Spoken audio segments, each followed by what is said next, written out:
Foodies bye Pallavi कौशिकमध्ये तुमचं सगळ्यांचं पुन्हा एकदा स्वागत। आज आपण रेप्लिकेट करतोय गाडीवरची अंडा भुर्जी।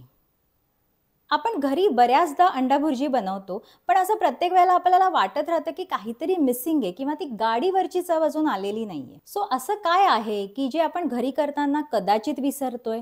त्यानंतर एक्स्ट्रा असे चेंजेस आपण काय आणू शकतो जेणेकरून आपण ती चव मॅच करू शकू? आणि तेच नेमकं आपण आज बघणार आहोत। चला तर मग करूया अंडा भुर्जी स्ट्रीट स्टाईल।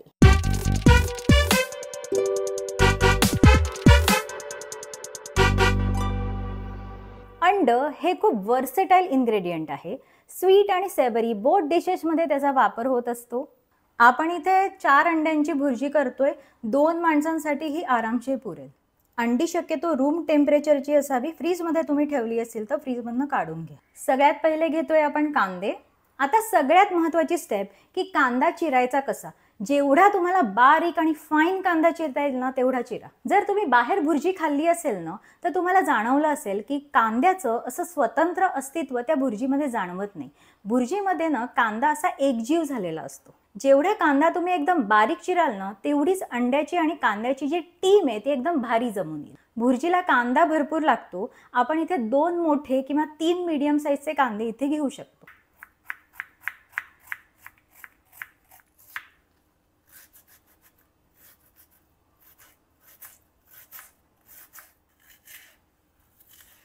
अशा प्रकारे मी सगळा कांदा जो आहे एकदम बारीक चिरून घेतला आहे। अशाच पद्धतीने चिरून घेऊ एकदम बारीक बारीक मिरच्या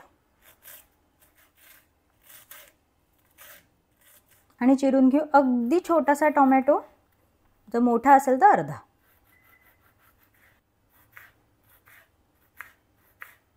सिमिलरली मी इथे एक अर्धाच टोमॅटो चिरून घेतलाय बारीक। कढई आपण तापवायला ठेवली आहे आणि त्यामध्ये टाकूया तेल व्यवस्थित क्वांटिटीमध्ये। यामध्ये ॲड करूया थोडंसं बटर। अमूल बटर मी वापरलेलं आहे। गाडीवरती कायम मार्गारीनचा वापर करतात, आपण तसं काही करत नाही आहोत, आपण घालतोय अमूल बटर। ॲड करूया मगाशी चिरलेला कांदा।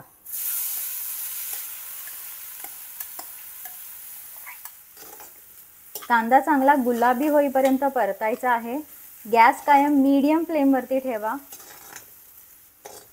अंडा भुर्जी करताना कधीही कायम नॉर्मल कढईचा वापर करा। नॉनस्टिक कढई कधीही वापरू नका, कारण नॉनस्टिक कढईमध्ये अंड अजिबात नीट मिक्स करता येत नाही आणि ते इकडे तिकडे जातं आणि आपल्याला पाहिजे ती कन्सिस्टन्सी मॅच करायला खूप डिफिकल्ट जाते। आता आपण ह्यामध्ये ॲड करूया मिरची। हे परतताना अजिबात यावरती झाकण आपल्याला ठेवायचं नाहीये। झाकण ठेवल्यामुळे त्यामध्ये वाफ धरेल आणि वाफ धरल्यामुळे कांदा वेगळ्या पद्धतीने शिजतो। आपल्याला हा काइंड ऑफ कांदा जो आहे तो फ्राय करायचा आहे, उकडायचा नाहीये। आता घालूया टोमॅटो अगदी मिनिमम क्वांटिटीमध्ये। मिक्स करून घेऊया।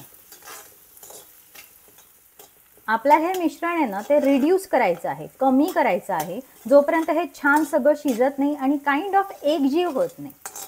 भुर्जीमध्ये ना कांद्याबरोबर थोडासा पेशन्स ठेवायला लागतो। कांदा असा आपण किती छान आणि कसा परततोय ह्यावरती भुर्जीची चव खूप डिपेंड करत असते। तुम्ही बघाल तर हा जो कांदा आहे आता बऱ्यापैकी परतून झाला आहे, रिड्यूस झाला आहे आणि त्याचा आतमधलं कच्चेपण आहे ते पण निघून गेलेलं आहे। आता यामध्ये ॲड करूया हळद, काश्मीरी लाल मिरची पावडर, अगदी थोडासा कांदा लसूण मसाला आणि लास्टली घालते प्रकाशचा अख्खा मसूर मसाला। जर हा तुमच्याकडे नसेल तर तुमच्याकडे असणारा कुठलाही स्ट्रॉंग गरम मसाला तुम्ही घालू शकता। फक्त शाही गरम मसाला शक्यतो नको, नॉर्मल कुठलाही स्ट्रॉंग गरम मसाला चालेल। अंडा भुर्जीमध्ये ना मसाल्याची क्वांटिटी जी आहे ती थोडीशी जास्त लागते, कारण अंड जे आहे ना ते स्पॉन्ज सारखं सगळ्या मसाल्यांना आणि सगळ्या फ्लेवरला एकदम असं आकसून घेतं, ओढून घेतं। त्यामुळे जर तुम्ही इनफ क्वांटिटीमध्ये जर मसाले टाकले नाहीत तर तुमची भुर्जी जी आहे ती नंतर टेस्टलेस लागू शकते। त्यामुळे व्यवस्थित प्रमाणामध्ये तुम्ही मसाले घाला। हे जे मसाले आहेत हे तेलामध्ये खूप छान पद्धतीने परतून घ्या, साधारणपणे 30 सेकंद। घालूया चवीनुसार मीठ। मी अंडी फोडून चांगल्या पद्धतीने मिक्स करून घेतलेली आहेत। आता क्रुशियल स्टेप की आपल्याला ही जी अंडी आहे ती मसाल्यामध्ये मिक्स करायची आहेत. त्यामुळे तुम्ही दुसरं काही करत असाल, मल्टीटास्किंग करत असाल, कुकर लावला असेल किंवा दुसरं काही गॅसवरती चढवलं असेल तर ते पहिले बंद करा.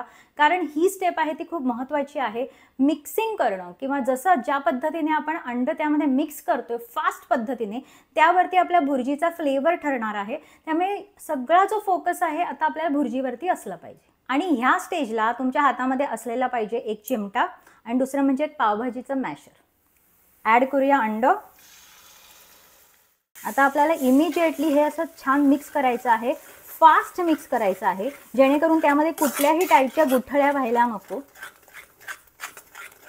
मी कॉलेजमध्ये केमिस्ट्री शिकत असताना मला एक प्रश्न नेहमी पडायचा. जनरली आपण एखाद्या पदार्थाला उष्णता किंवा हीट दिली तर त्याची स्टेट बदलते. म्हणजे सॉलिड पदार्थ लिक्विड स्टेटमध्ये जातो आणि लिक्विड पदार्थ गॅशियस स्टेटमध्ये जातो. जसं की बर्फाला हीट दिली की त्याचं रूपांतर पाण्यात होतं आणि पाण्याला हीट दिली की त्याचं रूपांतर वाफेत होतं. पण मला हा प्रश्न नेहमी पडायचा की अंड्याला जर आपण हीट दिली किंवा बॉइल्ड एग केलं तर आतमध्ये तर एक योग असतं ते लिक्विड स्टेटमध्ये होतं, पण त्याला हीट दिल्यावरती ते सॉलिडिफाय कसं होतं, त्याचं सॉलिडमध्ये रूपांतर कसं होतं.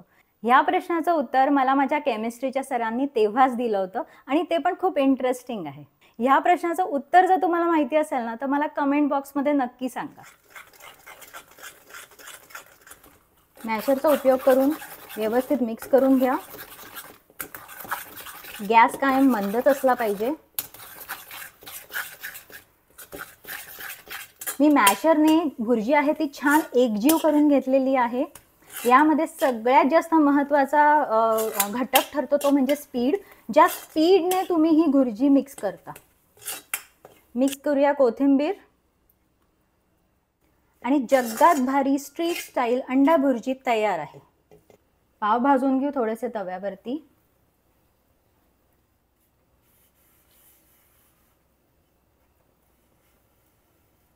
पावभाजी इतके आपल्याला हे पाव भाजायचे नाही आहेत, जस्ट हलकेच भाजायचे आहेत. आणि आपण आपली भुर्जी सर्व करूया कच्चा कांदा, लिंबू आणि पावाबरोबर. जर तुम्ही भुर्जीकडे बघाल तर तुम्हाला इथे ती होमोजिनियस दिसेल, एकसंध दिसेल. कुठेही तुम्हाला भुर्जीमध्ये गुठळ्या दिसणार नाही आणि अशा प्रकारची भुर्जीचं टेक्स्चर आपल्याला हवं. आज आपण बनवली गाडीवरच्या स्टाईलची अंडा भुर्जी. आय होप हा व्हिडिओ तुम्हाला नक्की आवडलेला असणार आहे. खूप साऱ्या टिप्स वापरून आपण ही रेसिपी बनवली. जर तुमचे काही फीडबॅक असतील तर मला नक्कीच ऐकायला आवडतील. माझं जे चॅनल तुम्हाला आवडत असेल तर नक्की लाईक करा, शेअर करा, सबस्क्राईब करा आणि मगाशी मी जो प्रश्न विचारला त्याचं उत्तर मात्र नक्की द्या. भेटू नेक्स्ट एपिसोडमध्ये स्ट्रीट फूडची एक नवीन रेसिपी घेऊन. Till then bye bye.